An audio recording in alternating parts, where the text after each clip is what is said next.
বেলায় বাড়িতে কেউ আসলে যা ভাবতাম। এই যে মিষ্টি, আজকে কিন্তু বাড়িতে অনেক লোক আসবে। হ্যাঁ, কে আসবে মা? আরে তোর মামা মামিরা আসবে রে। হ্যাঁ, মামা মামিরা আসবে। কি মজা কি মজা কি মজা। আর টুবলু আসবে না? টুবলু ও তো এখনো অনেক ছোট, ওকে না নিয়ে তোর মামা মামিরা আসতে পারবে নাকি? কি মজা, টুবলু ভাইয়ের গাল টিপবো, খেলা করবো, কি মজা। আজকে মাছ মাংস সবকিছু রান্না করব, ঠিক আছে? হ্যাঁ, মাছ মাংস সবকিছু বানাবে, সবকিছু খাবো আমি। আর বড় হওয়ার পর যা ভাবি। গুলাবি সারিয়া নীলা লীলা লীলাল। কি রে মিষ্টি? হ্যাঁ, তোকে না কতবার করে চিৎকার করে করে বলছি মামা মামিরা আসবে, তাড়াতাড়ি ঘরদোরগুলো গোছা। হ্যাঁ, মামা মামিরা আসবে কেন? কিসের জন্য? কার বিয়ে লেগেছে? এবার কাজ করতে করতে আমাকে মরতে হবে। তাড়াতাড়ি ঘরগুলো পরিষ্কার করে দে।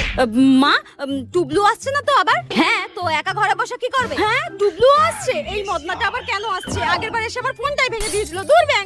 তাড়াতাড়ি ঘরগুলো পরিষ্কার করে রান্নাঘরে আয়, আমার হাতে হাতে সাহায্য করবি। তাড়াতাড়ি আয়। এই গরমে রান্নাঘরে গিয়ে সেদ্ধ হতে হবে।